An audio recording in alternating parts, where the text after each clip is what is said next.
noite a todos. Prazer tê-los aqui para a gente conversar sobre o milênio. Então, alguns esclarecimentos, o pastor Cleito já adiantou algumas coisas, mas um ponto importante para a gente entender aqui é que isso vai ser mais uma conversa sobre o milênio. O nosso objetivo é fazer com que cada representante de uma perspectiva esclareça para nós realmente, para que venhamos a entender o que realmente é ser um pós-milenista, um amilenista ou um pré-milenista. Okay? Certamente é interessante saber que cada perspectiva aqui não é monolítica, ou seja, certamente pode ter um amilenista sentado aí que vai discordar do reverendo Augusto Nicodemos em algum momento, como também do reverendo Gaspar em algum momento, mesmo compactuando da visão amilenista, talvez em alguns detalhes, a exegese de algum texto, eles vão discordar.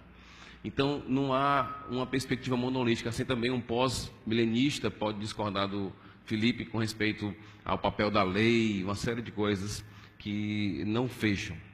O pré-milenismo, representado aqui pelo Neto, por exemplo, tem escolas dispensacionalistas, outro pré-milenista histórico. Então, nenhuma dessas visões aqui, na verdade, é monolítica. Eu não posso, muitas vezes, não posso dizer, todo amilenista pensa assim. Então, é bom a gente estar aqui para sentar, esclarecer e ouvir cada um deles, ok? Nós demos um tempo para eles, pré-estabelecido, para cada resposta. Como o pré-milenismo só está representado por um agora e o pós também, a gente deu um tempo maior para eles, para que eles pudessem ter mais tempo, uma vez que o amilenismo vai ter aí, já saiu na frente aí, né, com 2 aí falando, ok?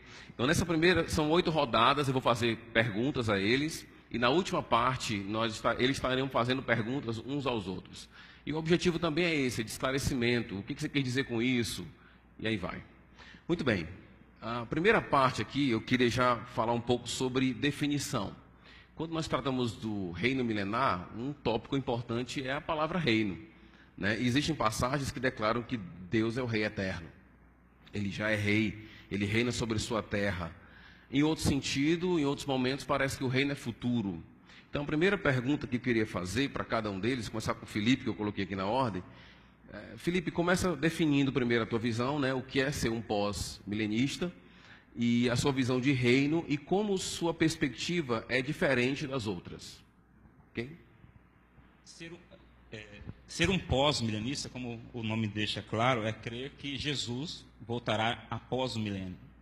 Isso colocaria o amilenista junto comigo, que ele também crê que o Jesus volta após o milênio. Mas nós veremos a diferença entre ser um pós e um amilenista após eu mencionar o que é a visão pós-milenista acerca do reino de Deus.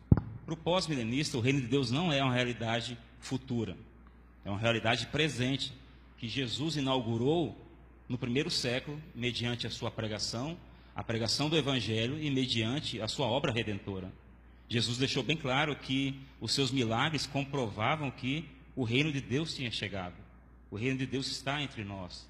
Então, diferentemente do pré-milenismo, o pós-milenismo afirma assim, que o reino de Deus já foi inaugurado e que ele perdura durante toda a idade, toda a era da igreja. Mas não somente isso. A despeito de certas distorções, o pós-milenismo não afirma que o reino de Deus é político ou corpóreo. Antes, é um reino espiritual, um reino redentor. É claro que ele possui implicações para a vida política, para a vida familiar. Jesus mesmo aguardava isso quando nos alertou para sermos sal e luz desse mundo. Então, embora o reino não seja político, ele tem implicações políticas, econômicas. Aqueles que vivem nesse reino, esse reino que acontece aqui na terra, eles devem viver de maneira diferente. E além disso, o reino de Deus, na concepção pós-milenista, é um reino que se estende ao longo da história. Não é um reino destinado a se arrefecer, a diminuir à medida que o tempo do fim se aproxima. Eu acho que nós vemos um ponto de discordância entre pós-milenistas e amilenistas. Por um lado, pós-milenista e amilenista diz, não, o reino já começou, ele não é futuro. E isso nos distingue dos pré-milenistas. Mas, por outro lado, o pós-milenista diz que o reino de Deus tende a crescer à medida que a história se desenrola. E o amilenista não crê nessa promessa de progresso no reino. Então, acho que basicamente seria essas as duas definições básicas entre essas três posições. Eu poderia enumerar várias outras, mas como o nosso moderador já colocou, nem tudo é intrínseco ao pós-milenismo. Alguém pode apresentar várias concepções e alguns textos diferentes de mim, mas a doutrina básica do pós-milenismo é que o reino de Deus já começou e ele tende a crescer à medida que o evangelho é pregado a todas as nações. Ok. Parece que você estava com relógio aí, porque deu tudo certo aqui, viu? Outra pergunta é a distinção entre os pós-milenistas. Existe distinção entre eles? Você podia listar em umas 2 ou 3 distinções? Algumas distinções, elas perduram, mas digamos que aquilo que era majoritário tornou-se minoritário. Por exemplo, na época dos puritanos, onde a vasta maioria dos teólogos, dos pastores eram pós-milenistas, eles acreditavam, além de acreditar numa conversão futura de Israel como uma nação, o povo judeu, com base em Romanos 11, os puritanos acreditavam nessa promessa de um retorno, dos judeus abraçarem a fé cristã. Mas juntamente com essa crença da nação de Israel abraçar o evangelho, eles acreditavam que havia uma promessa dos judeus retornarem à sua nação, retornarem a Israel. Hoje, a maioria dos pós-milenistas continua afirmando que existe sim uma promessa de conversão em massa, embora não todos individualmente, mas uma conversão em massa da nação de Israel, com base em Romanos 11. Mas poucos pós-milenistas hoje diriam que existe essa promessa de retorno a Israel. Existem algumas exceções, por exemplo, Ian Murray, um famoso teólogo, famoso aqui no Brasil, ele é biógrafo do Dr. Lloyd Jones, Arthur Pink e de tantos outros, um batista reformado. Ele crê que não somente a conversão dos judeus é prometida, mas também um retorno à nação. Mas isso não é algo majoritário hoje entre os pós-milenistas. Talvez uma distinção mais importante seria na definição de milênio. Na época dos puritanos, o milênio era entendido como uma era futura, uma era na qual nós entraríamos quase imperceptivelmente. E esse milênio seria marcado por um avanço do evangelho sem declínios que nós conhecemos na história do cristianismo. Então, o evangelho progrediria sem retrocesso. E a maioria desses puritanos acreditava que esse milênio, que era futuro, era de 1000 anos literais. E por crer que era literal, obviamente eles colocavam no futuro. Isso era em 1500, 1600. Hoje, a vasta maioria dos pós-milenistas entendem os 1000 anos, o milênio, como algo não somente presente, ele começou no primeiro século, com a obra de Cristo, mas também como não literal, uma cifra simbólica. 1000 anos não são 1000 anos literais. Jesus reinará durante um milênio, mas esse milênio, com certeza, durará mais de 1000 anos, pois ele já vem reinando por mais de 2000 anos. Talvez essas duas diferenças sejam as mais importantes, mas eu volto ao meu primeiro ponto, que elas não somente existem diferenças entre outras posições, algumas pessoas gostam de criticar o pós-milenismo, vocês são muito divergentes entre si. Não somente existe divergência entre a milenista e pré-milenista, ou seja, nós temos essa falha em comum, mas também essas diferenças não são fundamentais para o pós-milenismo, pois a crença básica do pós-milenismo, volta a dizer, é que o evangelho progredirá à medida que ele é pregado no poder do Espírito Santo a todas as nações em cumprimento à grande comissão. Ok, muito obrigado. Gaspar, então, chegou a sua vez aí de definir para a gente o que seria a perspectiva milenista, né, e também, junto com essa definição da visão milenista, o pastor reverendo poderia também nos esclarecer como ela se distingue das outras perspectivas. Ok, bom, eu gostaria de primeiro que tecer algumas considerações, não é, acerca antes de fazer essa minha definição, né? Como colocado no começo, é possível que nós tenhamos algumas divergências, mesmo entre os amilenistas aqui presentes. Mas alguns pontos em comum é que nós acreditamos certamente que o reino de Deus era central na pregação do Senhor Jesus Cristo. Não há como negar isto. Mas no exame dessa pregação, nós vamos chegar a algumas... levantam alguns questionamentos. Cristo não chegou anunciando o reino de Deus, definindo este reino. Parece que a comunidade no primeiro século estava ciente do que seria esse reino. Então, a erudição, os estudiosos estão certos disso, de que o reino de Deus é central na pregação de Jesus Cristo.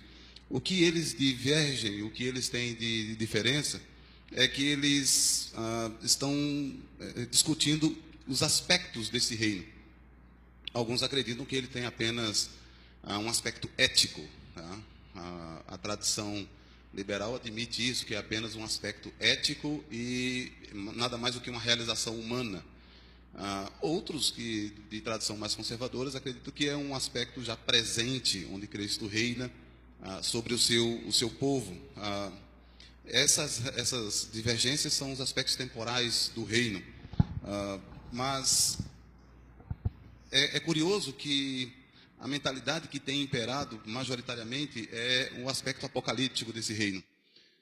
Isso não parece também ser um consenso, e especialmente entre os amilenistas não se pensa desse modo no reino com um aspecto apocalíptico.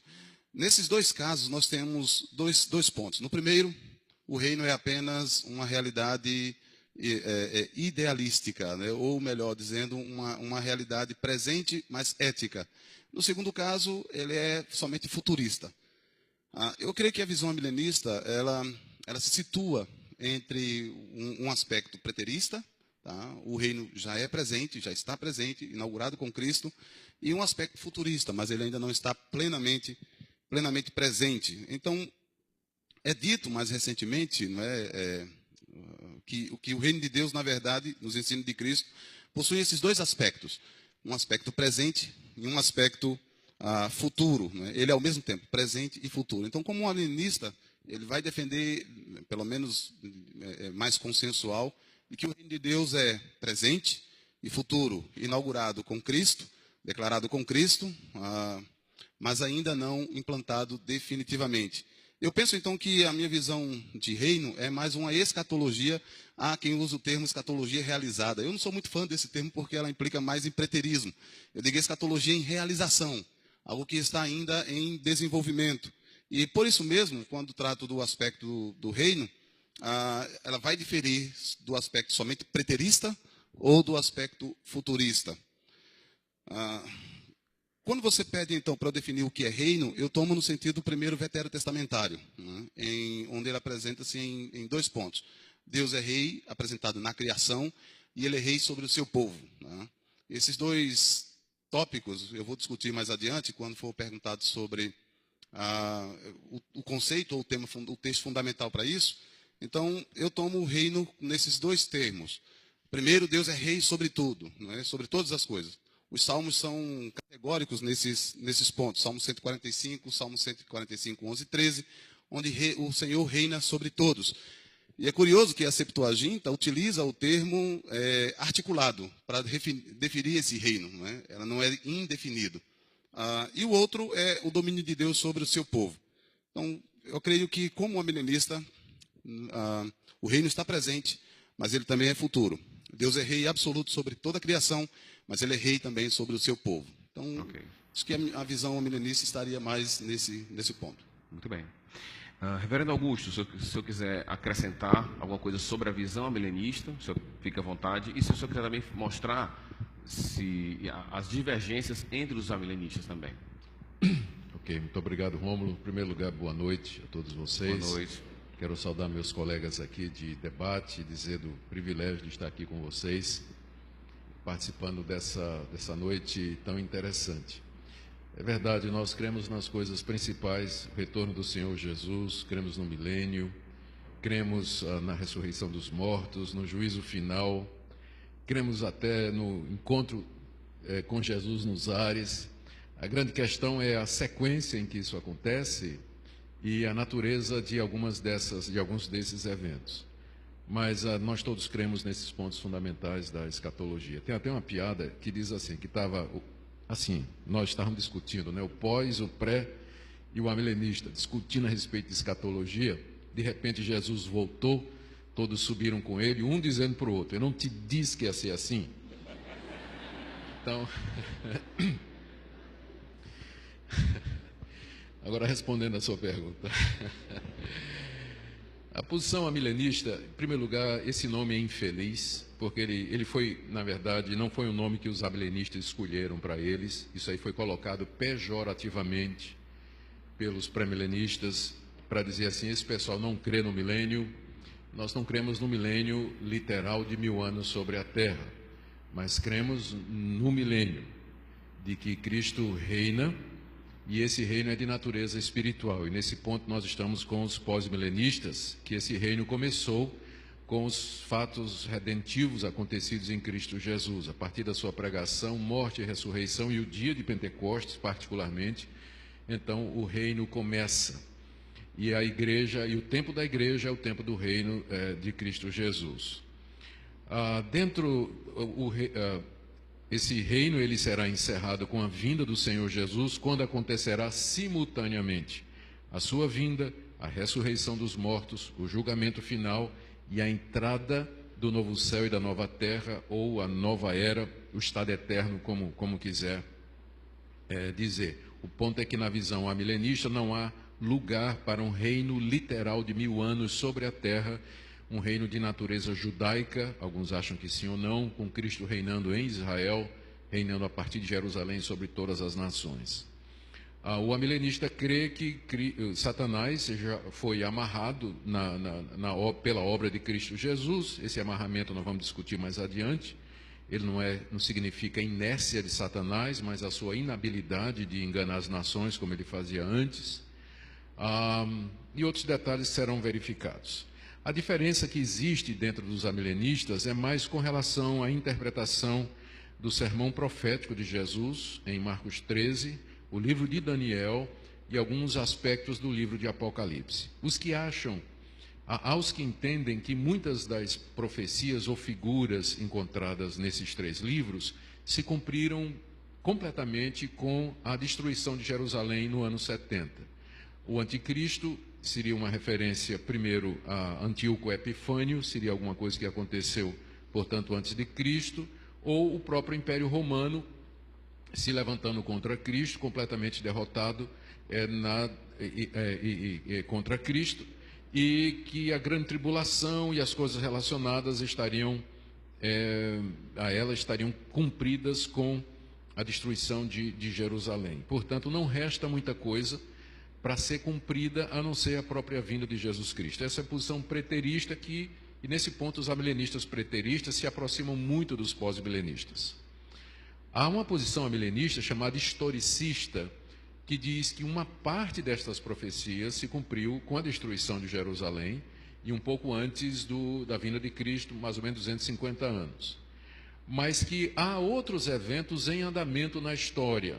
A realização daqueles sinais que Jesus falou no seu sermão escatológico, as taças e livros abertos, e abertura de selos e trombetas que acontecem no livro de Apocalipse, indicam eventos acontecendo através da história que são o resultado daquilo que foi profetizado.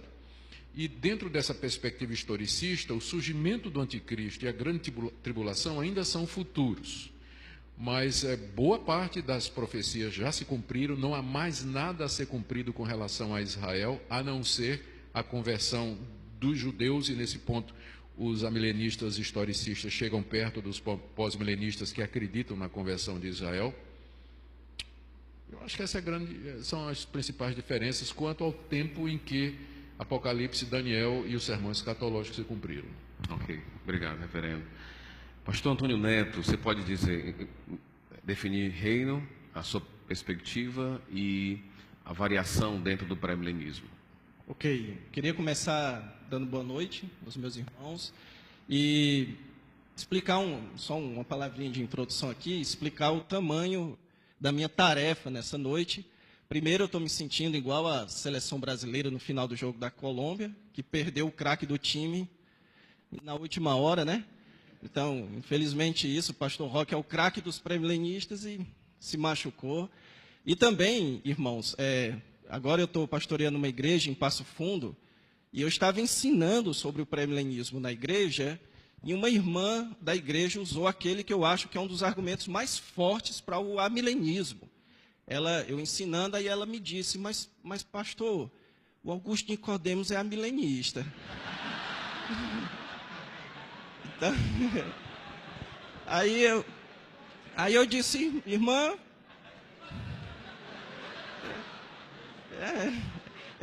então, irmãos, vocês podem querer entender o tamanho da minha tarefa nessa noite, né?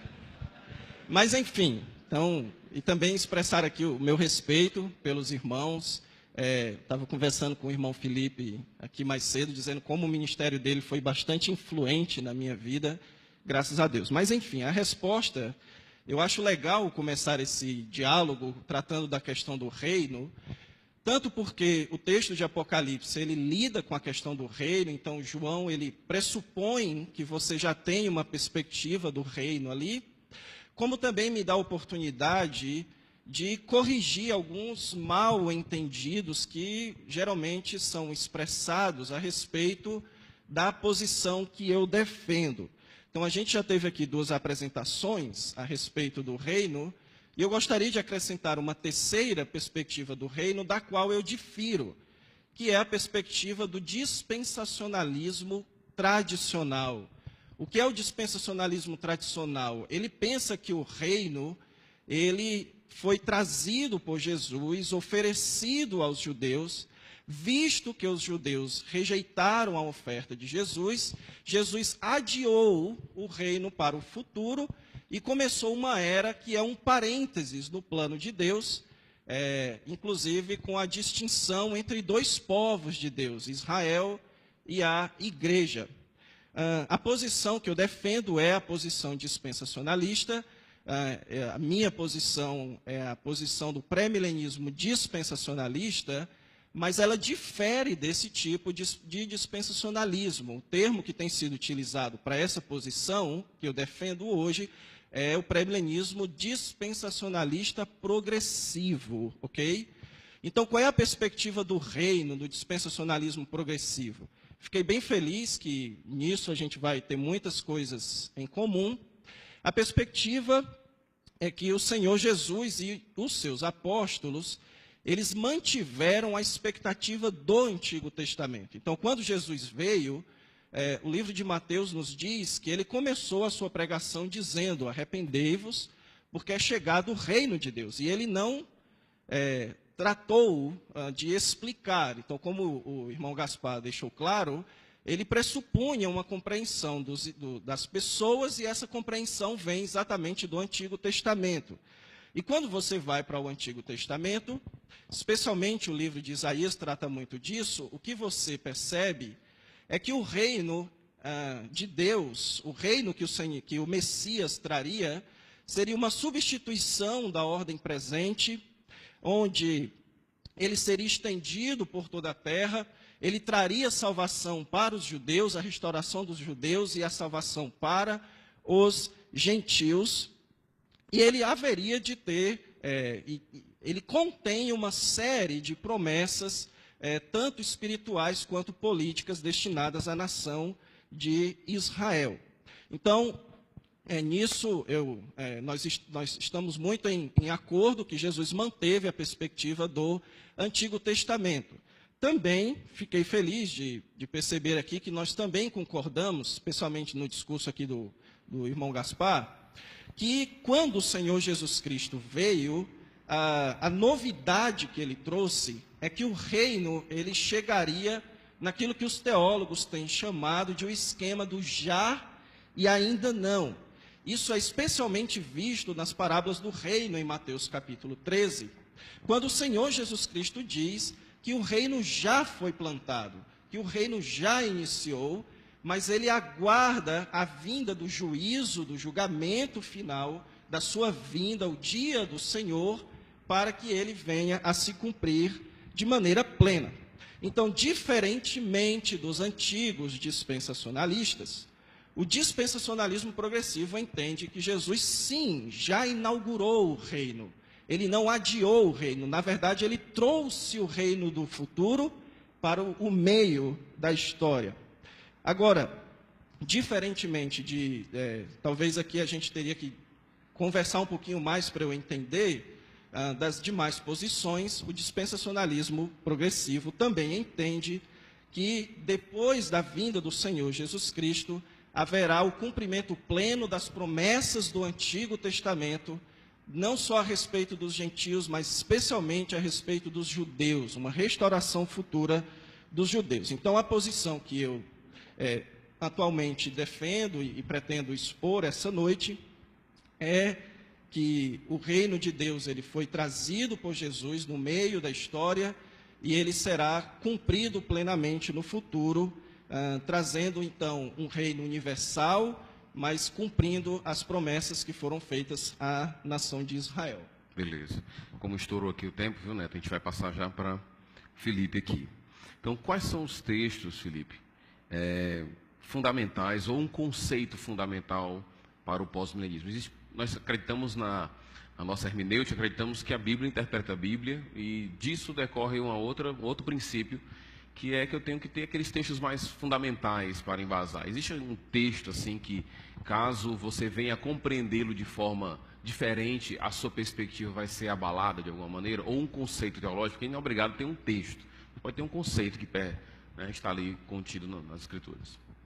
Eu creio que o conceito fundamental para o pós-milenismo é a ideia da expansão realmente do reino, e esse é um conceito, creio eu, presente em diversos textos, não apenas um.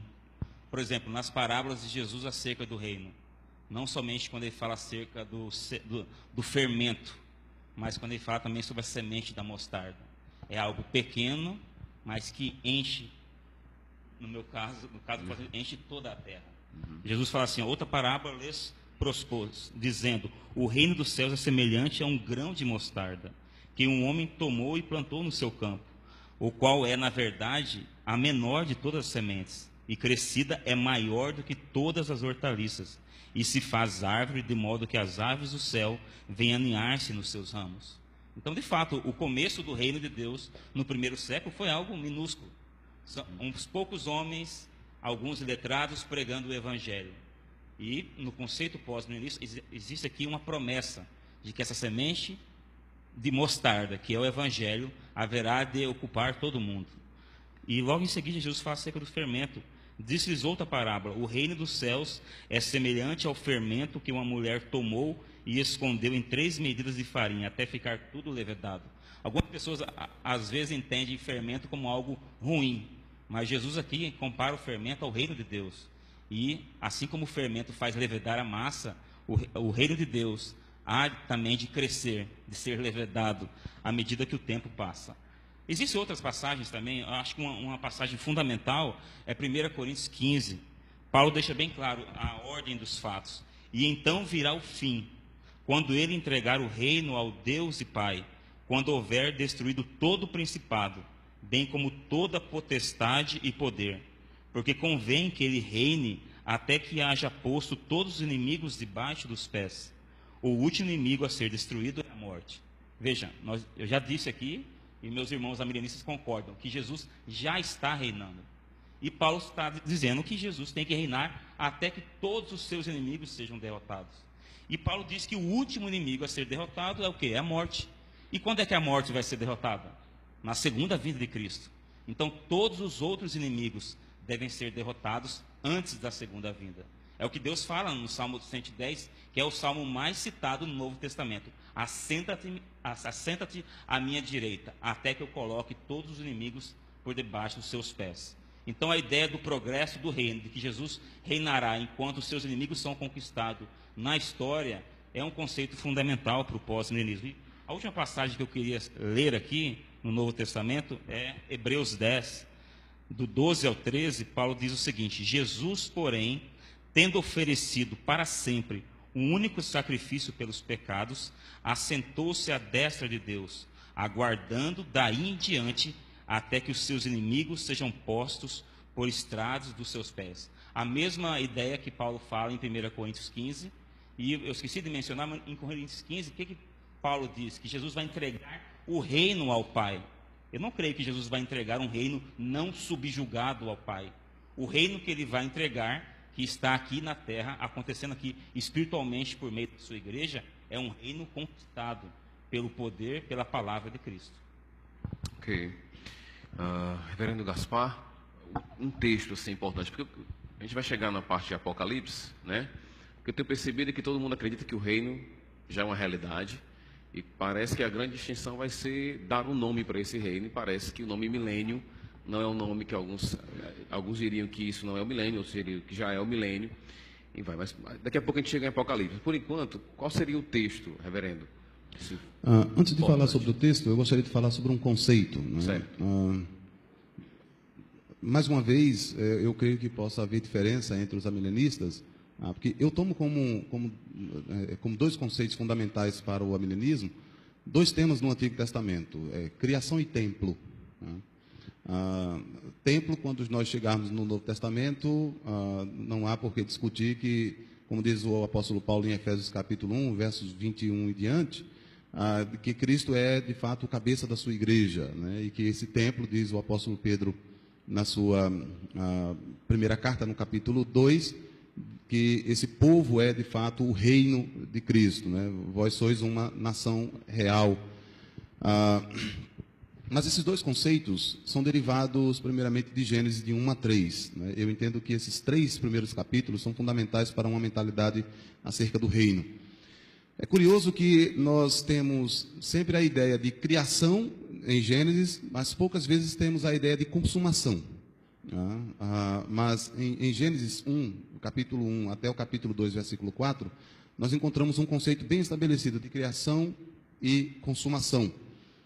Esse conceito é refletido no Novo Testamento, no Antigo Testamento e no Novo Testamento. Especificamente pelo termo que aparece no texto de Gênesis 2, 4, que o Senhor descansou. E assim todos, como diz o escritor aos Hebreus, interpretando a entrada na terra como descanso, e todos aqueles que estão no Senhor como descanso, esse reino, portanto, seria uma espécie de entrada para o descanso. Então, eu creio que o conceito de criação é fundamental para uma mentalidade acerca do reino. É na criação que nós encontramos o Senhor, a realeza de Deus sendo expressa. É na criação que nós encontramos o domínio de Deus sendo expresso. E é na criação que Deus estabelece a relação com um povo. Né? A criação de Adão e Eva, essa criação reflete, de fato, a glória de Cristo, no sentido de que eles eram sacerdote, profeta e rei, como Cristo é sacerdote, profeta e rei. Então, esse conceito, pouco explorado, tem sido, em anos recentes, um pouco mais estudado. Associado a um outro conceito, o conceito de templo. Estudiosos mais recentes admitem que o conceito de criação é definido no conceito de templo. Uma vez que houve o processo de queda, é no templo, que era um reflexo do Éden, em que Deus encontra o seu povo e mostra a sua realeza a este povo. Como de fato Deus governaria e reinaria sobre o seu povo, e como ele subjugaria os seus inimigos.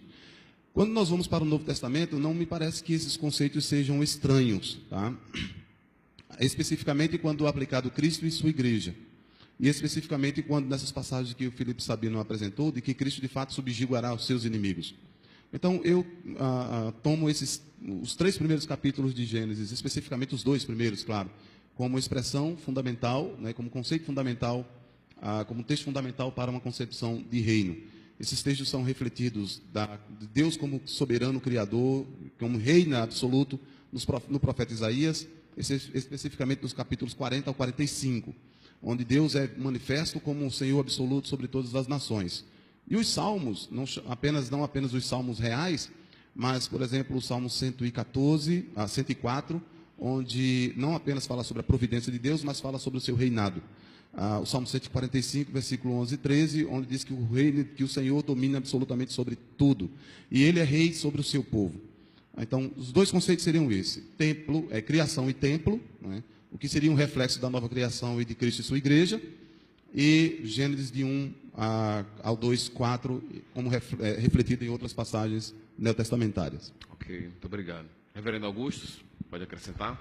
Sim, ao que já foi dito, eu diria o seguinte: a razão, a fundamentação bíblica para os que acreditam que o reino já foi inaugurado em Cristo Jesus, que Ele reina, mas que o mundo não será convertido totalmente, nem a igreja haverá de se espalhar pelo mundo todo antes da vinda do Senhor Jesus Cristo, são as próprias parábolas também. porque o Senhor Jesus contou parábolas como o do joio e do trigo, dizendo que ambos crescem igualmente até o dia da colheita. E da mesma forma, a parábola da rede dos peixes, que colhe ao mesmo tempo podres e bons. O sermão escatológico de Jesus narra o que a gente chama da grande tribulação, que embora se refira primariamente à destruição de Jerusalém que já aconteceu, tem elementos que apontam para uma era futura, tipo assim, nunca houve sofrimento igual naqueles dias. Ora, nós sabemos que foi um grande sofrimento a destruição de Jerusalém, mas o holocausto foi maior. O holocausto dos judeus foi muito maior em intensidade, em número de pessoas.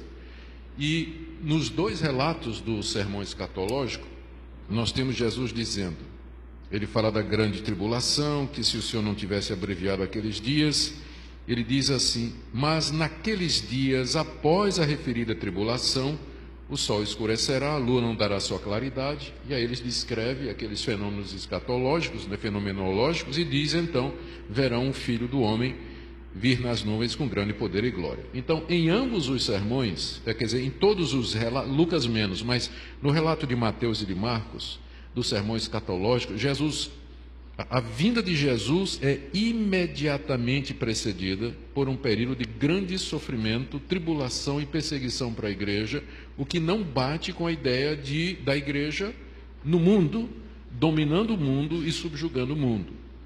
Então, o sermão escatológico de Jesus seria uma outra passagem que eu ofereceria como suporte para isso. E poderíamos citar também, especialmente o apóstolo Paulo, quando ele se refere nas duas cartas aos Tessalonicenses, a respeito de que ele diz que o Senhor Jesus não virá sem que antes se manifeste o homem da iniquidade, o homem do pecado, corroborando com o que disse Jesus Cristo.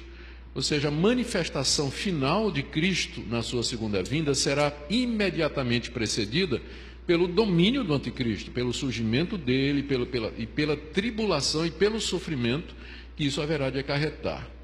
E, para mim, 1 Coríntios 15 é também um texto fundamental, porque fala que Cristo vai entregar o reino ao Pai. Eu acho que a gente não divergimos quanto a isso, ele vai entregar o reino dominado e conquistado ao Pai, mas a diferença é como ele vai fazer isso. Na posição pós-milenista, ele vai entregar um reino conquistado, completo e pacificado pela pregação do Evangelho. Mas na posição milenista, a conquista do reino é apocalíptica. Com a vinda dele, ele esmaga Satanás, destrói os inimigos, traz todas as coisas debaixo de si, e aí ele entrega ao Pai devidamente pacificado. Então a diferença é só a forma quanto Jesus Cristo vai fazer isso. Nós cremos que é num evento, enquanto que o pós-milenista acredita num processo de evangelização das nações. Não sei se eu te interpretei correto. Tá bom. Ok, então vamos aí, Neto. Texto bíblico ou um conceito, ok? Ok, eu imagino que o irmão Felipe deve estar querendo comprar a minha fala agora, né? Mas, bem, o conceito básico do pré-milenismo dispensacionalista, e eu acho que os irmãos já entenderam, para eu não ter que ficar toda hora repetindo dispensacionalismo progressivo. Então, o conceito básico é que no Novo Testamento ensina que na segunda vinda do Senhor Jesus Cristo, no dia do Senhor, o Senhor Jesus Cristo, ele haverá de cumprir plenamente o ensino do Antigo Testamento, que foi expandido no Novo Testamento, a respeito do seu reino terreno, político e espiritual sobre os homens, especialmente sobre a nação de Israel. Então é importante que se diga aqui que o que diferencia este tipo de pré-milenismo de outros tipos de pré-milenismo é a questão de que o reino futuro e milenar do Senhor Jesus Cristo ainda possui um certo caráter judaico. Por isso, para que essa posição tenha embasamento bíblico, o pré-milenismo, o texto básico é Apocalipse capítulo 20, versículos de 1 a 6. Então, como nós vamos ainda conversar sobre esse texto, então vou deixar ele para depois. Outro conceito básico é a compreensão que o pré-milenismo dispensacionalista tem, que os apóstolos, a partir de Atos, mantiveram a expectativa de um reino futuro que envolveria uma restauração da nação de Israel após a segunda vinda de Cristo. Eu queria só utilizar um texto aqui, que eu acho que às vezes é muito negligenciado nos debates, que é o texto de Atos, capítulo 1, versículo 6. Nesse texto, você tem lá dizendo que os que estavam reunidos, os discípulos, perguntaram para Jesus: Senhor, será este o tempo em que restaures o reino a Israel? Irmãos, essa pergunta ela é extremamente reveladora, porque se você parar para pensar um pouquinho no contexto em que ela é feita, veja bem, o Senhor Jesus Cristo, Lucas nos informa que ele tinha passado 40 dias, e que o assunto das conversas dele com os discípulos era justamente sobre o reino. Lucas diz lá que eles conversaram e Jesus ensinava a eles sobre o reino. Mas outro fator interessante aqui, certo? É que Jesus já havia ressuscitado. Então, muitas das complicações que os discípulos tinham já haviam se resolvido ali com a ressurreição do Senhor Jesus Cristo. E a resposta do Senhor Jesus aqui é extremamente reveladora também. Porque ele responde o seguinte: não vos compete saber o tempo. Então, o Senhor Jesus, ele não corrige a perspectiva dos discípulos acerca de uma restauração do reino a Israel. Ele não corrige isso. Ele, na verdade, corrige a curiosidade dos discípulos a respeito do tempo do cumprimento disso. Então, você pode imaginar o seguinte, que eles estavam perguntando aquilo que Jesus não tinha falado. Então, a informação que Jesus não tinha dado. E muitos sugerem, inclusive Michael Horton, na sua teologia sistemática, que inclusive é excelente, mas nesse ponto ele sugere que os discípulos estavam errados aqui, certo? Que eles estavam equivocados em esperar um reino a Israel. Mas, irmãos, pensem bem nisso. Isso colocaria Jesus como um péssimo professor, certo? Porque os discípulos já haviam presenciado a ressurreição de Cristo, eles passaram 40 dias com Jesus falando sobre isso, e eles continuavam crendo numa restauração futura de Israel, e o Senhor Jesus Cristo não corrige. Então, nós não precisamos supor que eles estavam errados. O fato, irmãos, é que esse texto de Atos, ele nos mostra que nós vivemos em um período entre eras. Nós vivemos em um período em que o Senhor Jesus Cristo nos avisa que antes da chegada da restauração de Israel, é dever da igreja ser sua testemunha e pregar o arrependimento à luz desse dia que chegará. E eu penso que aqui o irmão Felipe Sabino, ele concordaria comigo, da restauração futura de Israel. Eu não sei se ele pensaria assim, mas o ponto que diverge aqui do pós-milenista é que em Atos capítulo 3, Pedro, ele mostra lá que essa restauração, ela vem na vinda do Senhor Jesus Cristo.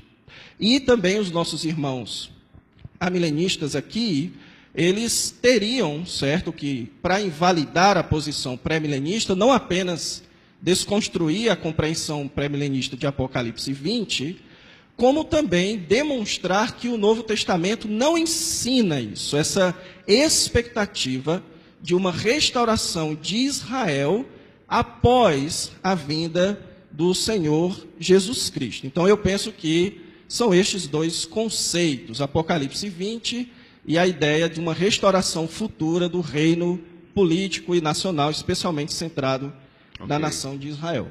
Ok. Então vamos aqui recuar um pouco, falar sobre hermenêutica.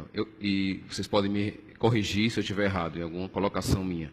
Mas o que eu percebo, principalmente entre pré-milenismo e amilenismo, e também há uma distinção na forma que vocês lidam da relação hermenêutica entre os testamentos, né? Então, a relação, o novo interpreta o antigo, o novo traz uma nova referência ao que foi colocado no antigo, ou é aquilo que o novo está dizendo, é exatamente aquilo que o profeta do Antigo Testamento esperava mesmo. O que eu percebo é essa relação entre os testamentos, a prioridade interpretativa entre um e outro, é fundamental para a distinção entre algumas visões aqui. Se eu estiver errado, posso me corrigir. Então, começar com Felipe. Há uma relação nessa... o novo interpreta o antigo, se isso é, digamos, um pressuposto hermenêutico do pós-milenismo, e se isso tem alguma... corrobora a visão, qual a relação? Eu fiz questão de citar os textos do Novo Testamento, pois uma acusação frequente contra o pós-milenismo é que ele se baseia quase que exclusivamente no Antigo Testamento, o que não é verdade.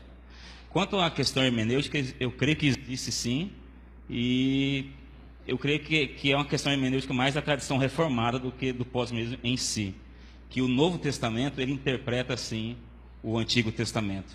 Ele não somente lança luz em coisas que são obscuras, mas ele altera algumas coisas e invalida outras. Por exemplo, o batismo, a circuncisão vira batismo. A Páscoa vira a Santa Ceia. Algumas leis cerimoniais são abolidas. Essas leis cerimoniais não saberíamos que elas foram abolidas, a não ser com o Novo Testamento. Então, nós, mesmo sem perceber, assumimos uma continuidade entre Antigo e Novo. Algumas pessoas ficam surpresas quando descobrem que no Novo Testamento não existe nenhuma proibição contra bestialismo. Mas o bestialismo é condenado no Antigo Testamento e nós supomos, corretamente creio eu, uma continuidade entre os testamentos. Então eu creio que, embora os dois testamentos sejam autoritativos para o povo de Deus, embora os dois sejam inspirados igualmente por Deus, o Novo Testamento tem prioridade apenas nesse sentido. Ele esclarece algumas promessas do Antigo Testamento, ele abole certas coisas e dá nova perspectiva a outras. Ok. Então, no caso, eu teria que ler o Antigo à luz do Novo. Seria assim? O problema inverso, às vezes, também acontece. Por exemplo, muitas vezes as pessoas prezam tanto o Novo Testamento e que ignoram o Antigo Testamento. E muitos dos imaginários, por exemplo, de Apocalipse, está lá em Daniel, em Ezequiel. Isso. Por exemplo, essa passagem de Mateus 24, onde Jesus fala que nunca houve nem haveria tribulação como aquela. Ezequiel usa a mesma linguagem contra Babilônia. Em Ezequiel 5:9, Deus fala: farei contigo o que nunca fiz, e o que jamais farei, por causa de todas as tuas abominações. Deus está falando sobre a destruição do templo pelos babilônios. E ele usa a mesma linguagem apocalíptica, eu creio uma hipérbole, para falar sobre aquela destruição.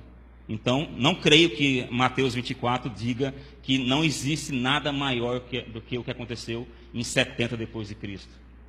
Ok? Então, eu creio que fundamental, sim, para entender Apocalipse e as profecias apocalípticas, é conhecer o Antigo Testamento. Reverendo Gaspar, até onde eu entendo, a linha também é a mesma, né? O Novo interpreta o Antigo, não há milenismo. E o senhor poderia defender essa perspectiva? Poderia dar exemplos, algum exemplo de que o Novo tem a prioridade interpretativa? Porque a gente está pensando, eu estou pensando também no pré-milenismo, que entende que eu tenho que manter a linguagem natural do Antigo, mesmo que o novo traga uma interpretação do Antigo, essa interpretação do Novo do Antigo não descarta o sentido primário do Antigo Testamento. Como é bem a pergunta, por favor? A pergunta é, até onde eu entendo, a relação entre os testamentos interpretativa, né, o Novo interpreta o Antigo, é importante para a visão milenista. E eu queria que o senhor, então, desenvolvesse, defendesse. É curioso que, sempre que alguém fala sobre amilenismo, ou pós-milenismo, ou pré-milenismo, a questão da continuidade e descontinuidade entre os testamentos vem à tona. Há acusações dos dois lados no tocante ao uso. Tá? A primeira se você der prioridade ao Antigo Testamento, você é visto como um judaizante. Se você der prioridade ao Novo Testamento, então você é visto como um marcionita. Eu não creio que deva haver alguma luta se nós não olharmos para o próprio desenvolvimento bíblico. eu não acredito que a ordem seria o Antigo Testamento acima do Novo ou o Novo acima do Antigo. Eu creio que há uma continuidade, até mesmo em 3 pontos: histórica, lógica e bíblica. Os amilenistas não são unânimes em admitir o Novo Testamento como prioridade. Existem amilenistas, né, utilizando o termo mais corriqueiro, que admitem o Antigo Testamento como prioridade. Mark Dever, por exemplo, relaciona o Antigo e o Novo Testamento como promessa e cumprimento. Inclusive, ele tem literatura, publicações nessa área. 2 livros dele traduzidos, acho que pela CPAD, que tem essa mentalidade. Mensagens do Antigo Testamento, mensagens do Novo Testamento. O título original dos títulos, né, promessa feita, promessa cumprida. Mark Dever é um amilenista. Há um outro autor também, não sei bem a pronúncia do nome, depois aí podem me corrigir. Não, o Graeme Goldsworth, né, também admite do Antigo para o Novo Testamento. Eu acredito que você pode manter do Antigo para o Novo Testamento sem prejuízo, sem necessariamente se tornar um pré-milenista. Porque a leitura natural do Antigo para o Novo Testamento não é uma separação radical entre os dois. Mas a leitura natural do Antigo para o Novo Testamento não parece ser bem aquela que os pré-milenistas querem defender. Por exemplo, é natural que uma leitura de Êxodo 19, no processo da evolução canônica, no processo da revelação, chegue-se à conclusão de que não se tratava do povo de Israel físico. Chegue-se à conclusão de que não era uma promessa voltada para ele. Eu não admito a independência dos testamentos, né? Mas, biblicamente, historicamente falando, o Antigo Testamento vem primeiro, sim. Logicamente falando, os autores do Novo Testamento têm um cânon do Velho Testamento, do Antigo Testamento. Eles não têm outra fonte de autoridade para a compreensão. Por que então que eles compreenderiam diferente daquilo que nós temos no Novo Testamento, segundo os pré-milenistas querem admitir? Eu acho que é mais um equívoco da visão pré-milenista em querer ler como os autores neotestamentários leram. Eles leram com uma perspectiva de que o reino estava progredindo, estava presente, e as promessas veterotestamentárias estavam se cumprindo. Por exemplo, o texto de Êxodo 19 que eu citei, que é dado antes da aliança, em Êxodo 20, nós temos as palavras do Senhor sendo dirigidas ao seu povo e reinterpretadas, veja, se for como os pré-milenistas admitem, então Pedro estava equivocado quando ele aplicou essas palavras à igreja. Nós temos a promessa em Amós 9, de que Deus restauraria o tabernáculo de Davi, interpretada no Concílio de Jerusalém, em Atos 15, como aplicado à congregação de judeus e gentios. Quer dizer, historicamente falando, o Antigo Testamento deveria ser lido do Antigo para o Novo. Logicamente falando, e biblicamente falando também, os autores neotestamentários foram ensinados em 2 textos a testarem o novo ensino à luz do Antigo. Afinal de contas, você deve provar a nova revelação pela revelação estabelecida. Em Deuteronômio 18 e Deuteronômio 13, eles são ensinados a testar as novas revelações à luz daquilo que havia sido estabelecido.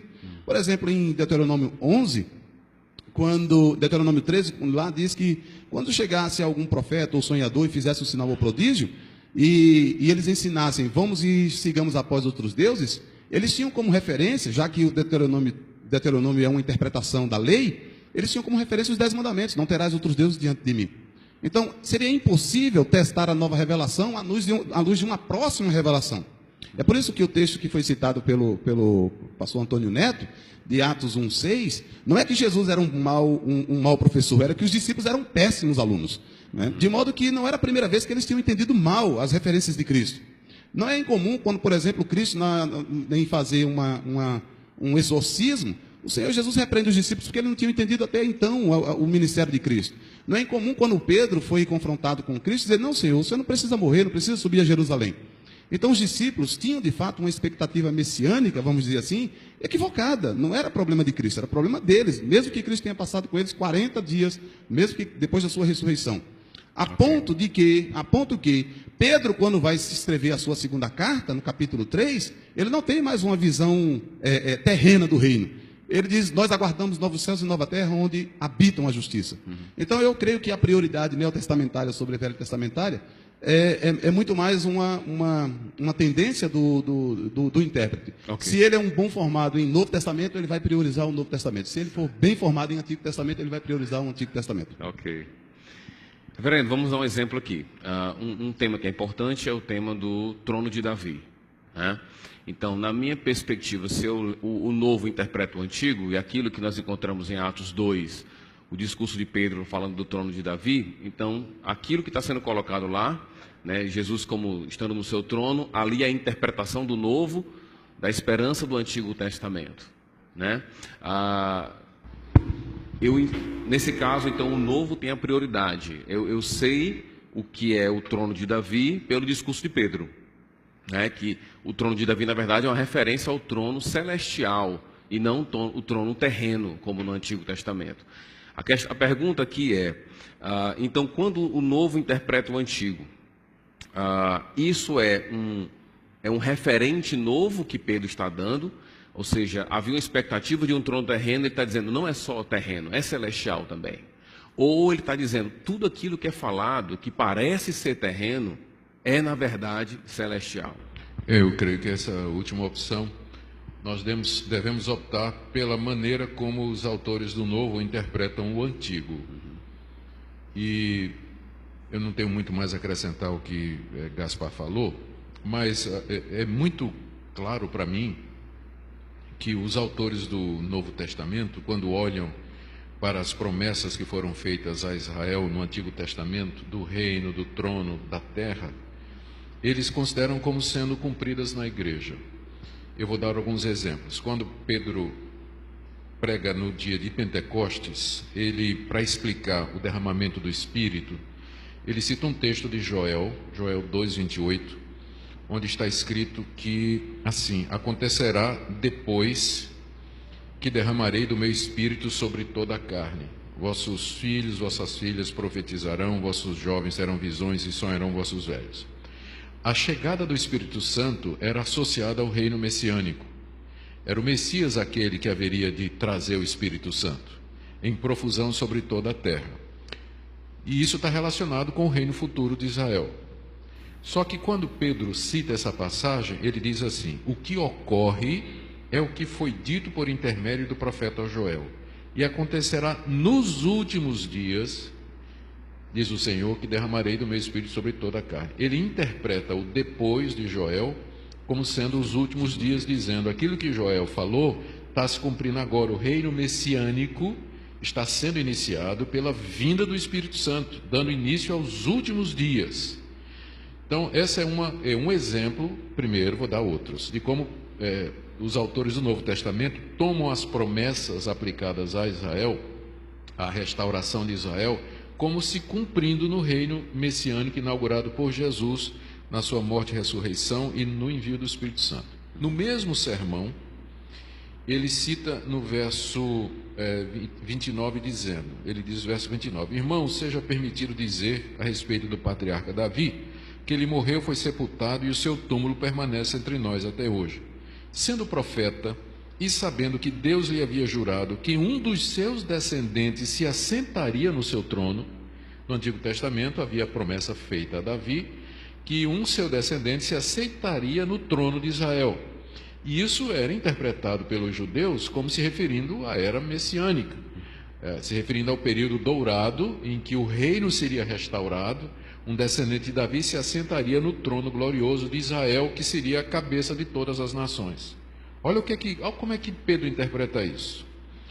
Prevendo isso, referiu-se à ressurreição de Cristo, que nem foi deixado na morte, nem o seu corpo experimentou corrupção.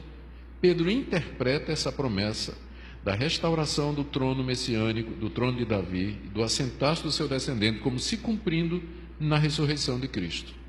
Aqui no capítulo 3, aliás, no capítulo 15 de Atos, já tem aquele outro episódio que você mencionou, que Tiago interpreta a restauração do tabernáculo caído de Davi para o surgimento da igreja composta de judeus e gentios. Eu não preciso citar aqui o fato de que Paulo se refere à igreja como sendo o Israel de Deus. Ele diz que o verdadeiro cristão, ele diz que o cristão é que é o verdadeiro judeu, que a circuncisão é a circuncisão interior. Ele diz lá em Gálatas que nós é que somos os descendentes de Abraão, os que andamos na mesma fé, que há em Abraão, mas eu quero só citar aqui Romanos 11, quando Paulo faz essa pergunta: porventura terá Deus rejeitado o seu povo? Deus rejeitou a nação de Israel e as promessas, promessa do reino, promessa da terra, promessa do governo extraordinário sobre todo. Deus rejeitou, não tem mais nada para Israel. Aí Paulo diz: de maneira nenhuma, porque eu também sou israelita. Deus não rejeitou o seu povo, a quem de antemão conheceu. Então Deus não rejeitou os judeus. Ou não sabeis o que a Escritura refere a respeito de Elias, dizendo, quando Elias diz: Senhor, mataram teus profetas, arrasaram os teus altares, e só eu fiquei. O que é que Deus respondeu? Reservei 7.000 homens para mim que não dobraram os joelhos a Baal. Aí Paulo conclui: assim, pois, também agora, no tempo de hoje, sobrevive um remanescente segundo a eleição da graça. Veja só, a hora de Paulo ter dito, ele faz a pergunta: Deus rejeitou o seu povo? Né? A hora dele ter dito: não, não rejeitou não, vai ter um milênio onde Israel será restaurado à terra e todas as promessas seriam cumpridas. A hora era agora, porque ele levantou a pergunta. Mas qual foi a resposta dele? Não, Deus não rejeitou o seu povo porque muitos judeus estão se convertendo. Ainda tem judeu que acredita em Cristo. Não são todos os judeus que rejeitaram. Então Paulo vê que Deus cumpriu o que restava ao seu povo na conversão dos judeus e na entrada deles na igreja. Nesse sentido, Deus não rejeita o seu povo então recebe todas as promessas que Deus fez. Teria muitas outras passagens no Novo Testamento, aquela de Pedro já foi citada, de que os autores do NT, eles entendem que o que Deus havia prometido a Israel se cumpre no novo Israel, no Israel espiritual, nos que são aqueles que andam na mesma pisada do pai da nação de Israel, que é Abraão, que é o caminho da fé. Okay. A nova aliança também foi colocada no caso de Judá e aplica-se à igreja. A nova aliança, a própria nova aliança. Neto, pelo que eu entendo do pré-milenismo, então, quando o autor do Novo cita o Antigo, e como foi colocado pelo reverendo Nicodemos, então aquilo que era para Israel aplica-se à igreja, isso não fecha todas as portas para o pré-milenismo. Como é que você explica essa questão aí? Se tudo que foi dito para Israel, aqueles elementos terrenos, são interpretados como aplicados à igreja, então como é que fica o pré-milenismo? Ok, então, essa a questão do uso do Antigo Testamento do Novo, a prioridade dos testamentos, também é um ponto em que distancia o pré-milenismo do dispensacionalismo progressivo, não apenas das outras posições, como também do pré-milenismo, do dispensacionalismo mais tradicional. Porque os progressivos, e isso eu creio que é o grande charme dessa posição, eles creem que você reduzir essa questão o Antigo Testamento interpreta o Novo, ou o Novo Testamento interpreta o Antigo, esse tipo de redução, ela não é benéfica. A posição progressiva, você pode procurar ler, por exemplo, os artigos de Darrell Bock, ele trabalha muito nessa questão, ele afirma que não existe um uso do Antigo Testamento no Novo. Você não pode dizer que existe a forma que os apóstolos leram o Antigo Testamento. Na verdade, o que você nota ao analisar texto a texto, uso a uso, é que existem diferentes formas que os apóstolos interpretaram ou leram o Antigo Testamento. Agora, se você analisar tudo isso, todas essas formas, algumas coisas você vai perceber. Em primeiro lugar, os apóstolos, os intérpretes do Novo Testamento, eles consideravam o significado do Antigo Testamento como estável. Eles liam o Antigo Testamento considerando aquelas regras de interpretação histórico-gramaticais. Outro ponto também, irmãos, é que, por conta de um novo contexto no progresso da revelação, por conta de um avanço e uma nova posição canônica, os apóstolos sim tinham condições de usar o Antigo Testamento de maneiras surpreendentes, de maneiras novas. Então eu queria dar aqui alguns exemplos para a gente pensar sobre isso. o texto que o reverendo Augusto citou, de Atos capítulo 2, você tem ali Pedro lendo o Salmo 16. E ele interpreta o que o salmista diz lá: não deixarás a minha alma na morte, nem permitirás que o teu santo veja corrupção. Ele interpreta aquilo como significando ressurreição. E o argumento dele é exatamente esse: é por significar ressurreição que não pode se referir a Davi, porque Davi, nós sabemos que o seu túmulo está aqui entre nós. Por significar ressurreição é que refere-se a Jesus e refere-se também à exaltação de Jesus ao trono prometido a um descendente de Davi. Então, o que você nota aqui, irmãos, é aquilo que os estudiosos de hermenêutica chamam entre a diferença do significado para o significante, ou o referente. O que o Novo Testamento faz, o que o Novo Testamento não faz, não é dar novos significados, ou então instruir-nos quanto ao verdadeiro significado das promessas do Antigo Testamento. O que o Novo Testamento faz é, visto a era não usual, ou seja, enquanto os profetas imaginavam que Jesus viria uma vez só, ele veio em 2 etapas, eles veem novas aplicações e novos referentes ao que está no Antigo Testamento. Um ótimo exemplo para isso é Romanos 9, 25, quando o apóstolo Paulo, citando o livro de Oséias, ele diz lá: a profecia, chamarei povo a que não é, a não meu povo. E ele pega isso daí e aplica aos gentios. Então, o que nós vemos é que o apóstolo Paulo, ele considera o Antigo Testamento em seu significado. É povo, aqui não era povo, significado de restauração. Mas o Novo Testamento, por causa de um novo contexto, uma nova posição canônica, ele nos traz aos apóstolos condições de entender que isso que se referia a Israel também refere-se aos gentios. Então, eu penso que a grande diferença aqui é que, pelo que eu entendo dos irmãos aqui, existe uma concepção de que aquilo que foi prometido a Israel de maneira significando um reino terreno, um reino político, isso se cumpre espiritualmente da igreja, que é o novo Israel, ou Israel espiritual. Isso eu entendo que é uma forma de você modificar o significado do Antigo Testamento à luz de textos que pegam o significado e só dão novos referentes. Aquilo que se referia a Israel também refere-se aos gentios, também refere-se à igreja. E isso não nos dá permissão de supor que, visto que essa promessa feita a Israel também refere-se aos gentios, logo Israel substitui, a igreja substitui Israel, ou a igreja recebe essas promessas espiritualmente. Essa é uma suposição, certo? É uma inferência, e eu creio que o que o Novo Testamento mostra é que aquilo que foi prometido a Israel se aplica sim aos gentios, à igreja, mas isso não esgota aquilo que foi dito a respeito de Israel. Ok. Então vamos focar um pouco mais, vamos ficar em Apocalipse agora, vamos caminhar só no livro de Apocalipse.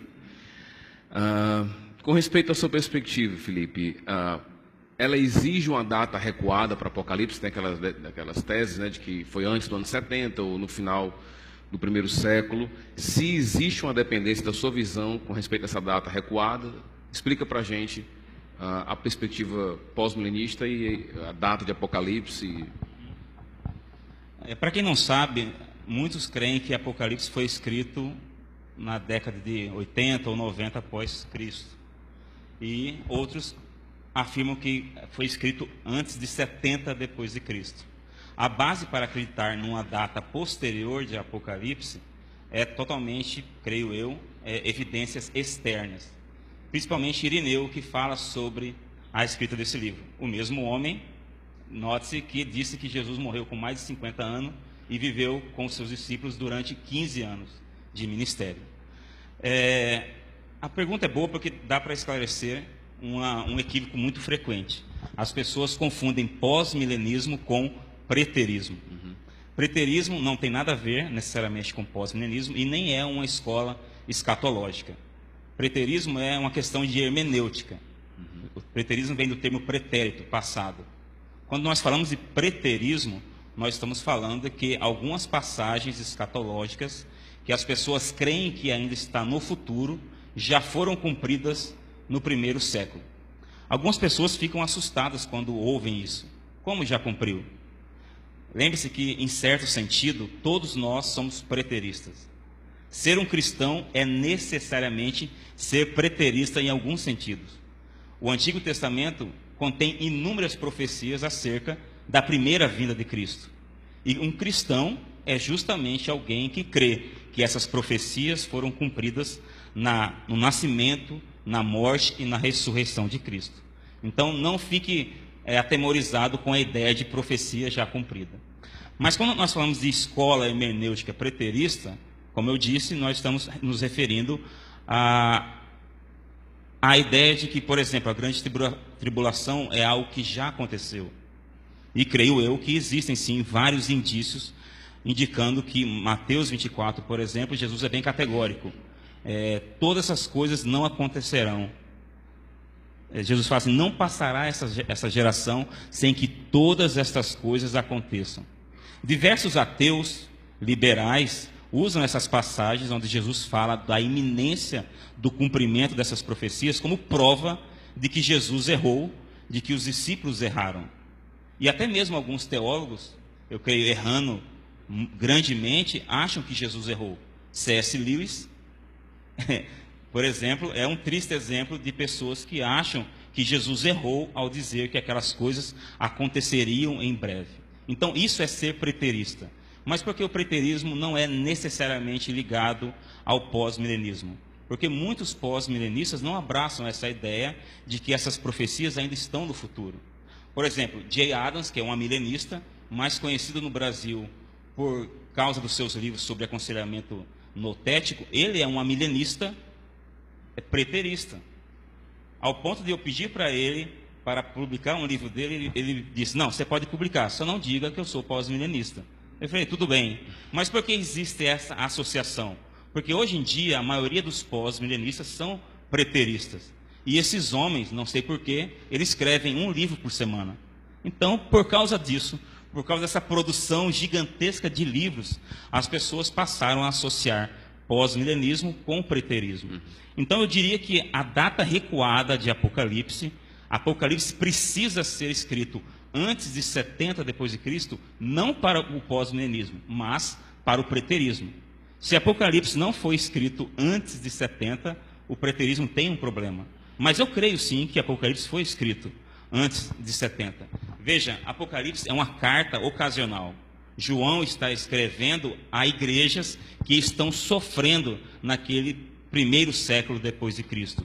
E logo no primeiro capítulo desse livro, um livro recheado de símbolos, o primeiro capítulo, que é o capítulo isento dessa simbologia, ele diz que ele escreve as coisas que em breve devem acontecer. Mais adiante, ele diz que o tempo está próximo.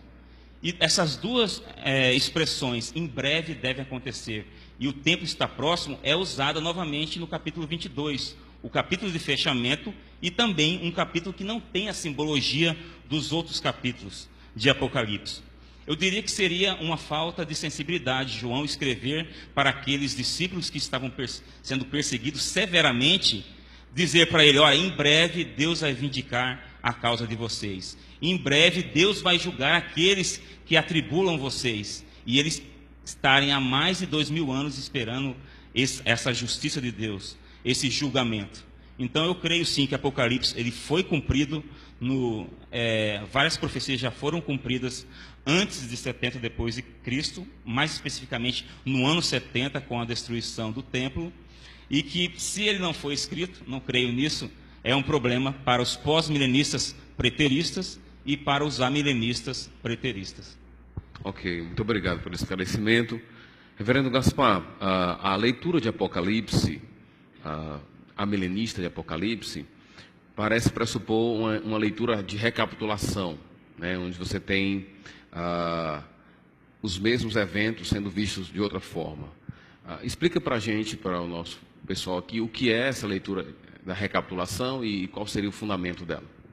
Primeiramente, a ideia de que a questão da recapitulação é fundamental ou importante para a leitura do Apocalipse, mas não necessariamente para o amilenismo. Tá? O amilenismo não depende somente da literatura do livro de Apocalipse para se sustentar. Tá? Agora, é claro que, acerca da hermenêutica apocalíptica, eu entendo que não é incomum uma leitura recapitulativa. Na verdade, a literatura apocalíptica do primeiro século, antes de Cristo e no período de Cristo, ela era recheada de mentalidade recapitulativa. Aliás, a própria escritura é recheada de mentalidade recapitulativa.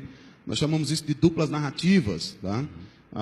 Quando você vê a mesma história acontecendo em outros livros. Então, não é incomum encontrar essa mentalidade de recapitulação em Gênesis, no livro dos Reis, no livro das Crônicas, ou mesmo nos Evangelhos, tá?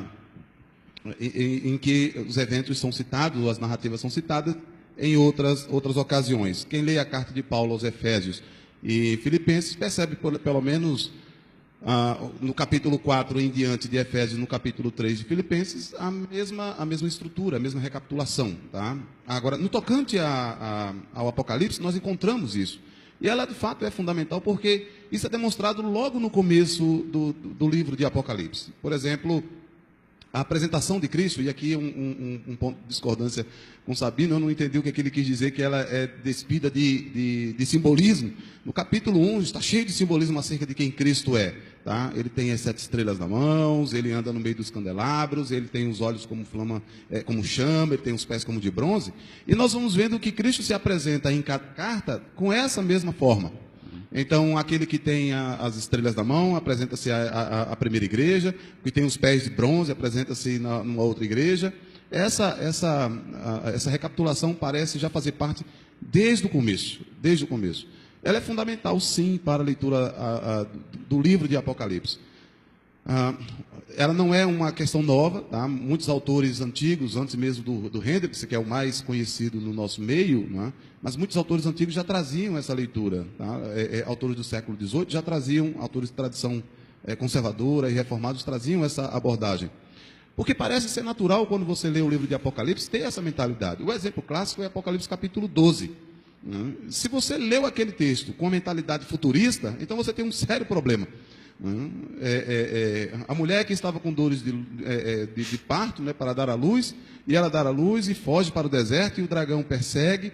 Ora, se você não tem a imagem dos evangelhos citado aqui no nascimento de Cristo, na sua fuga para o Egito, na perseguição de Herodes a Cristo e as crianças, então você tem um sério problema hermenêutico. Ela é fundamental para a leitura apocalíptica. Agora, tem duas coisas que eu vou aproveitar o tempo final. Primeiro, relacionado ao pós-milenista. Em Apocalipse, no capítulo 1, diz assim, que essas coisas, eu vou fazer a citação do texto, o Felipe Sabino citou que era apenas em breve, diz assim, escreve as coisas que tem visto, as que são e que depois destas hão de acontecer. Então, até mesmo em Apocalipse, parece haver uma tríplice divisão de eventos. Eventos que aconteceram, eventos que estavam acontecendo, então eventos que aconteceram, eventos recapitulativos, eventos que estavam acontecendo dentro do primeiro século, e aqui eu concordo com o Felipe Sabino, não faria sentido escrever um livro, né, para uma igreja que estava sendo perseguida, pensando em uma solução, sabe-se lá quando, mas eventos que também aconteceriam, porque a esperança primária no Novo Testamento é a esperança da ressurreição, é a esperança de que Cristo de fato já havia vencido e ele era vitorioso sobre a morte também. A ressurreição era a garantia do livramento dos cristãos. Eles poderiam sofrer por algum tempo, serem perseguidos, lançados em cadeias, em prisão ou aos leões, mas eles tinham a promessa da ressurreição. Afinal de contas, Apocalipse 17 diz que Cristo é o Cordeiro que venceu. Agora, me chamou a atenção a leitura do pré-milenismo progressivo. Tá? O dispensacionalismo progressivo é um meio termo entre o dispensacionalismo tradicional e o aliancismo. Agora, eu aprendi hoje que os autores do Novo Testamento não sabiam interpretar o Antigo. Eles não tinham consciência de que eles estavam interpretando corretamente. Era apenas uso aleatório, como alguns evangelicais fazem hoje. Né? Então, pega um texto e cita aleatoriamente. Deixa-me dar um exemplo no Novo Testamento de que os autores bíblicos estavam cientes de que isso era a interpretação deles. Ok, reverendo. Só para... Porque nosso foco é na recapitulação. Certo? Isso vai ser interessante porque em Mateus 8, quando é citado Isaías 53, Pedro recapitula citando Isaías 53, fazendo novamente uma interpretação mais aprofundada. Ok. Então, é fundamental, sim, eles fazerem essa busca no Antigo Testamento e fazer uma leitura segundo o que eles entendiam, era de fato interpretativa. Está escrito, isso foi dito para que se cumprisse. Mateus 8, quando ele cita Isaías, capítulo 53, e Lucas, e Pedro, na primeira carta, no capítulo 3, capítulo 2, quando ele cita novamente Isaías 53. Em Isaías 8, Mateus 8, Isaías é citado recapitulando o seguinte: isso aqui é para que se cumprisse o que fora dito pelo profeta Isaías. Ele tomou sobre si as nossas dores. Cristo estava realizando milagres do reino, vamos chamar assim. E Pedro diz que isso, na verdade, era para que se cumprisse o que o profeta Isaías havia dito, que Cristo levou sobre si as nossas dores, e ele atribuiu isso aos pecados que foram colocados sobre Cristo. Então, não me parece, se você pensar que eram dois modos de leitura, ou simplesmente aplicações, nós temos um problema sério. Okay. A recapitulação é marca da literatura bíblica, ok? Ok. Obrigado. Reverendo Augusto, explica um pouco mais sobre recapitulação em Apocalipse mesmo, assim, como o amilenista ele faz essa leitura de recapitulação na literatura, no livro de Apocalipse. Certo. Eu não tenho muito mais que acrescentar o que o Gaspar disse. Eu acho que a leitura da abordagem da recapitulação é a que menos traz problemas, em oposição a uma leitura progressiva, em que você vai lendo o livro de Apocalipse como se ele estivesse narrando em sequência eventos que haverão de acontecer historicamente. Certo. Então isso vai acabar dando um nó, especialmente quando chega na relação do capítulo 19 com 20 e outros trechos que não dá para manter a sequência histórica, não encaixa. Eu penso que o Gaspar estava muito... Ele nos ajudou, né, bastante quando ele fala que realmente no início de Apocalipse as coisas que breve devem acontecer, as que são e as que devem ainda acontecer, não é? Mostrando que uma leitura preterista de Apocalipse, ela realmente não pode ser provada a partir daquela passagem. Até porque, quando Jesus disse que não passaria aquela geração sem que tudo aquilo acontecesse, pouco antes ele tinha dito que depois, logo nesses dias, em seguida à grande tribulação, ele voltaria. Se todas aquelas coisas já aconteceram no primeiro século, Jesus não voltou. Ele deveria voltar em seguida. Então, há elementos naquilo que Jesus contou ali e que ainda aguardam um cumprimento futuro. Sim. E é por isso que eu acho que a leitura recapitulatória de Apocalipse é a melhor, porque ela compreende a possibilidade de que o livro está se referindo não somente a fatos que aconteceram, mas também fatos que ainda vão acontecer. Essa visão, ela diz basicamente o seguinte, que João compôs o livro de Apocalipse em 7 partes que contam a mesma história, cobrem o mesmo período. A primeira vinda de Cristo, o período do milênio, que são os 1000 anos espirituais, de reino espiritual aqui na Terra, encerrados com a segunda vinda e o juízo final. Essa mesma história é contada 7 vezes, só que cada uma delas, como a gente vê, quem assiste futebol, de repente vê o mesmo lance mostrado por ângulos diferentes. Então seria uma metáfora moderna para dizer o que é que João faz. Ele narra a mesma história, só que nenhuma das 7 vezes a narrativa é igual. Ele vai intensificando, como se estivesse dando um zoom, e vai mostrando por ângulos diferentes o mesmo período. O nascimento de Jesus, ou a sua vinda, a sua primeira vinda, a sua morte e ressurreição, o seu triunfo na ressurreição, o seu reino durante esse mundo aqui, e finalmente a sua segunda vinda com a derrota final dos seus inimigos. Então isso é repetido 7 vezes durante o livro de Apocalipse. Nós entendemos que essa é a leitura menos complicada, ela tem os seus problemas também, nem sempre dá para ver com clareza. Sim. As recapitulações, mas como foi dito aqui, todos nós estamos conscientes que nenhuma das nossas posições esgota o assunto, né? É bom lembrar que o pessoal do Novo Testamento, e às vezes até no Antigo, eles só perceberam o cumprimento da profecia, só entenderam a profecia depois que ela se cumpriu. Né? Com frequência isso acontecia assim. Então a gente faz esse tipo de coisa com muito temor, né, diante de Deus. E sempre dizendo assim, provavelmente, né, possivelmente vai ser dessa maneira. Eu entendo que a leitura do Apocalipse é melhor feita dessa perspectiva da recapitulação. Isso. Não resolve todos os problemas, mas eu acho que aqui tem menos problemas. Ok. Então, só para esclarecer para as pessoas, né?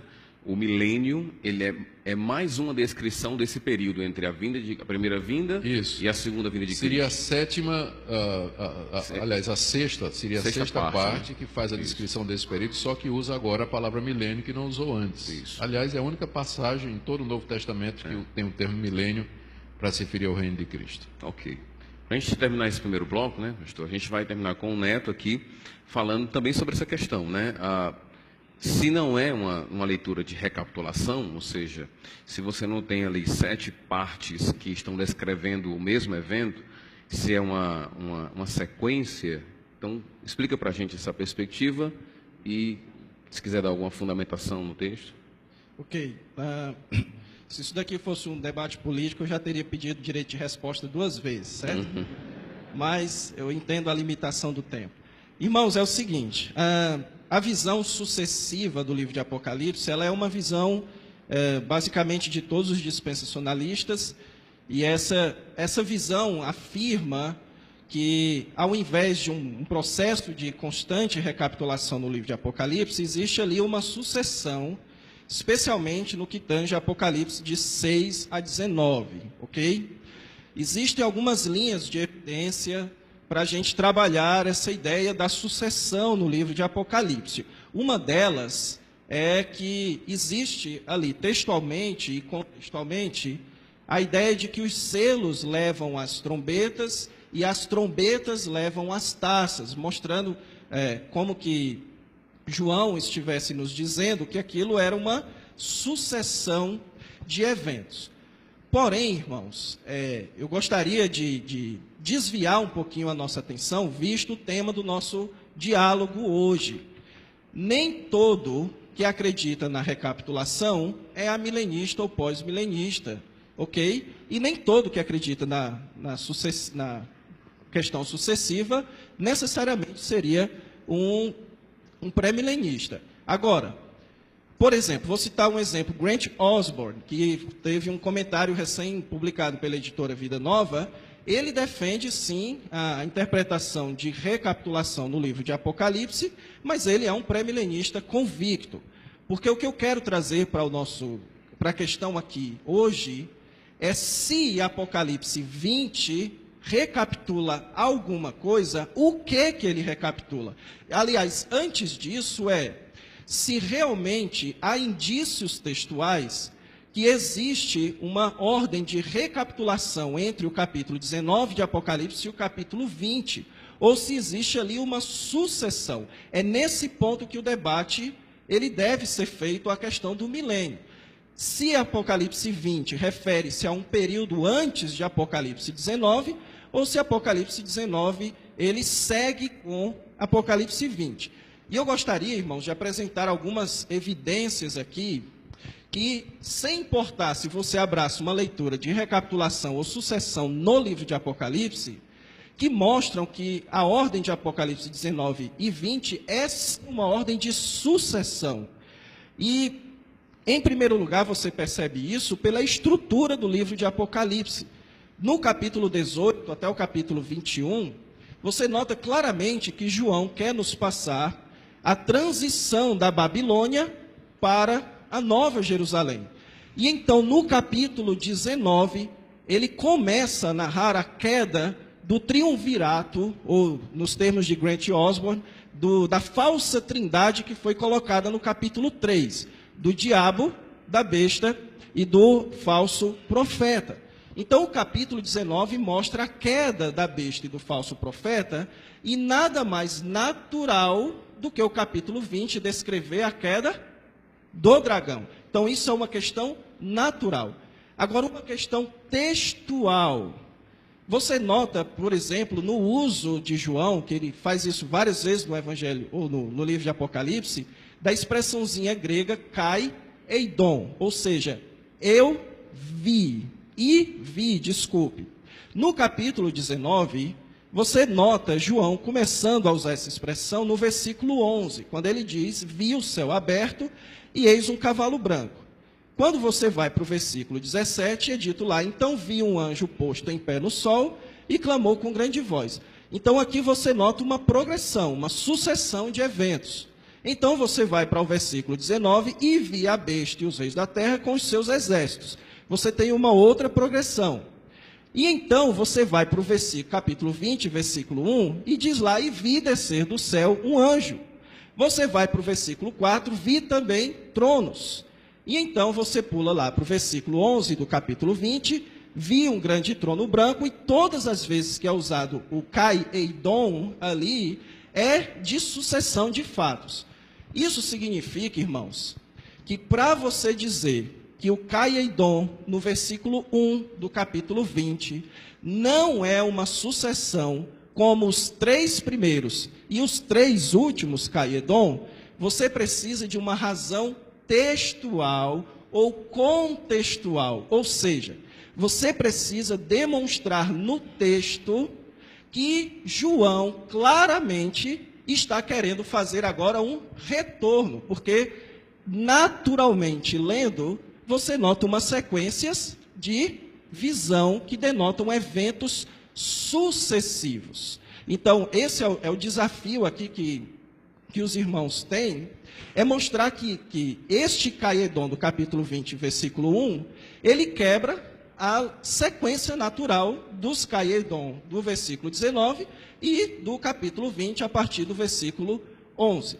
Então, outra linha de argumentação, e eu não vou comentar agora, para mostrar que não há recapitulação no capítulo 20, é se você analisar o conteúdo. E aqui a pergunta é, se Apocalipse 20 recapitula alguma coisa, ele recapitula o quê? E para você responder a essa pergunta, você precisa primeiro definir o que Apocalipse 20 diz, e então analisar o que é dito sobre Satanás e o reino de Cristo antes da vinda de Cristo. Então, se você fizer uma análise do conteúdo de Apocalipse 20, você vai perceber que o conteúdo expresso ali não combina com os eventos ou o estado de Satanás, por exemplo, descritos em Apocalipse antes do capítulo 19. Então, basicamente, eu vejo que há razões textuais e contextuais aqui para que Apocalipse 19 e 20 sejam entendidos de maneira sucessiva e não que há o capítulo 20 um retorno, uma recapitulação de algo antes de Apocalipse 19.